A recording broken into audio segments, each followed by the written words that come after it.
جانم. سلام.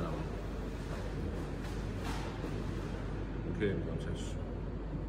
بچه امروز اومدیم سر یه پروژه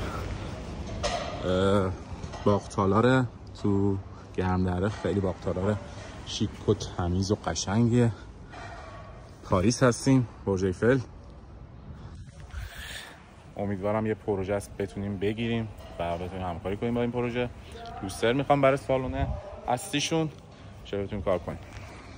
این لوسترهای قدیمی شونه بچه‌ها، قراره اینا رو بکنیم. جاش لوستر جدید مدل مورانا انتخاب کردم براشون نصب کنیم. قرار بر این شد که ما یه نمونه براشون آماده کنیم، ببریم تایید دادن، کارو دست بگیریم. اینجا شب مراسم بود، داشتن گل‌آرایی می‌کردن. خیلی باحال بود.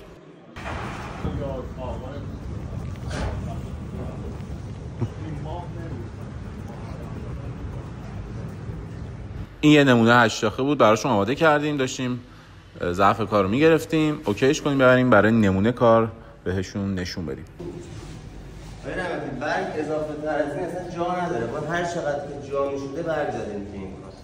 اون معمولا این شاخه ها رو این برگ ها رو اصلا نمیزنن یا بزنن یکی در میون میزنن. این هر برگ 350,000 تومان پولشه.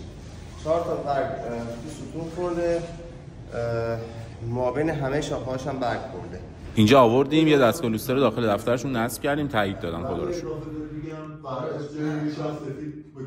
اینجا لوستر 100 شاخه نصب شد که بسیار قشنگ و زیبا کرد، جلا داد به این سالن. اینجا هم لوسترهای 18 شاخه و 24 شاخه نصبه.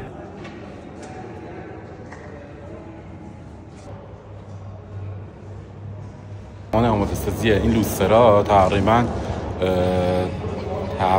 1 ماه که بین 1 تا 1 ماه نیم طول کشید. نصبش هم 1 هفته تا 10 روز. اون کار 100 شاخه است، بسیار کار بزرگی. طولش 3 متره، توی 4 طبقه اجرا شده. این هم سالن غذاخوریشه که ما اینجا هم لوستر مشکی کار کردیم. سالن سلفش 8 عدد لوستر 8 شاخه مورانو مشکی با دیوار کوبای 2 شاخش نصب شد.